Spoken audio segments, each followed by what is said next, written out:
ആമീൻ. ഞങ്ങളെ സംബന്ധിച്ചിടത്തോളം ഞങ്ങൾക്ക് വലിയ നഷ്ടമാണ്, ഞങ്ങളുടെ കുടുംബത്തിന് വലിയ നഷ്ടമാണ്. കാരണം കുടുംബത്തിലെ എല്ലാ അർത്ഥത്തിലും, സാമ്പത്തികമായും അതുപോലെ കുടുംബത്തിൽ എന്തെങ്കിലും പ്രശ്നങ്ങളോ പ്രയാസങ്ങളൊക്കെ ഉണ്ടാവുമ്പോൾ അത് പരിഹരിക്കുന്ന വിഷയത്തിലും നേരിട്ട് എത്ര തിരക്കുണ്ടായാലും അത് ഇടപെടും. ഇപ്പോ അവസാന പ്രഭാഷണം നടന്നത് സ്വന്തം നാട്ടിലാണ്, നിങ്ങൾക്കറിയാം. ആ നാട്ടിൽ പോയപ്പോ അന്ന് ഞങ്ങൾ താമസിക്കുന്നത് പെരിയശോലയില്, അവിടെയാണ് ഞങ്ങളെ തറവാട്. അപ്പോ അവിടുന്ന് ഈ ദേവർഷോയിലേക്ക് കുറെ ദൂരമുണ്ട്, അവിടെ പോകാനുള്ള സമയമല്ല. അപ്പൊ അവിടെ ഉള്ള ഒരു പെങ്ങളോട് ഈ ദേവർഷോയിലേക്ക് വരാൻ പറയുകയും അങ്ങനെ അവിടെ ദേവർഷോല ഉസ്താദിന്റെ കീഴിൽ പാടന്തറ മർക്കസിൽ പെങ്ങന്മാർ 2 കുട്ടികൾ പഠിക്കുന്നുണ്ട്. അവരെ പോയി കാണുകയും അവരെ മിഠായിയൊക്കെ കൊടുത്ത് സന്തോഷിപ്പിക്കുകയും അവരെയും കൂടി വണ്ടിയിൽ കയറ്റി പിന്നെ പ്രഭാഷണ സ്ഥലത്തേക്ക് പോവുകയും, അങ്ങനെയൊന്നും സാധാരണ പതിവുണ്ടാവില്ല. നേരെ പോവുക, പ്രസംഗിക്കുക, തിരിച്ചു വരിക, ഇതായിരുന്നു. എന്നാൽ അന്നു സിലത്തുർ റഹ്മിന്റെ കുടുംബ ബന്ധം ചേർക്കലിന്റെ എല്ലാ കടപ്പാടുകളും അന്ന് തീർത്തിട്ടുണ്ട്.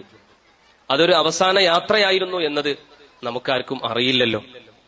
സാധാരണ യാത്രയിൽ ആരെയൊന്നും അങ്ങനെ കൂട്ടാറില്ല, ഡ്രൈവർ മാത്രമേ ഉണ്ടാവുള്ളൂ, കൂടെ ആരും ഉണ്ടാവില്ല.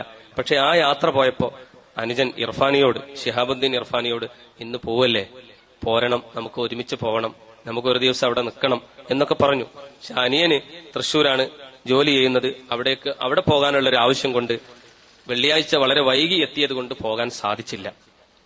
അതൊരു അവസാനത്തെ യാത്രയായിരുന്നു എന്നത് നേരത്തെ അറിയുമായിരുന്നെങ്കിൽ അനുജൻ പോകുമായിരുന്നു. അതറിഞ്ഞില്ലല്ലോ.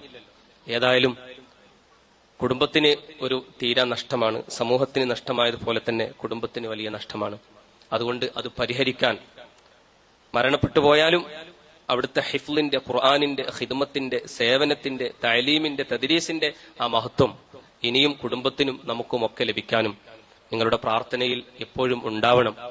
ഉപ്പയെയും ഉമ്മയെയും ഏറെ സ്നേഹിക്കുന്ന ഒരു വ്യക്തിയായിരുന്നു. ഞങ്ങളെ കൂട്ടത്തിൽ വേണമെങ്കിൽ അവനോടൊരു പ്രത്യേക സ്നേഹം ഉപ്പക്കും ഉമ്മക്കും ഉണ്ടായിരുന്നു.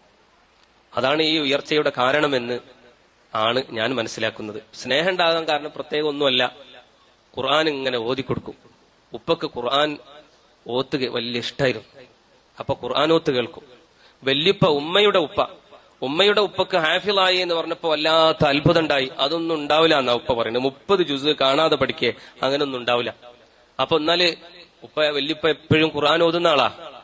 അപ്പോ വല്യപ്പ പറഞ്ഞു, എന്നാ നീ സൂറത്ത് യൂസുഫ് എന്ന് ഓദിക്കാം. അപ്പൊ വല്യപ്പാക്ക് ഏറ്റവും ഇഷ്ടമുള്ള സൂറത്ത് യൂസുഫാണ്.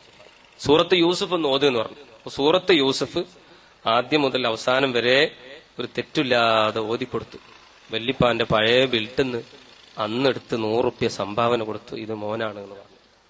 അങ്ങനെ വല്യപ്പന്റെയും വലിയുമ്മയുടെയും ഉപ്പയുടെയും ഉമ്മയുടെയൊക്കെ വലിയ പൊരുത്തം അവന് ലഭിച്ചിട്ടുണ്ട് എന്നാണ് ഞങ്ങളൊക്കെ മനസ്സിലാകുന്നത്.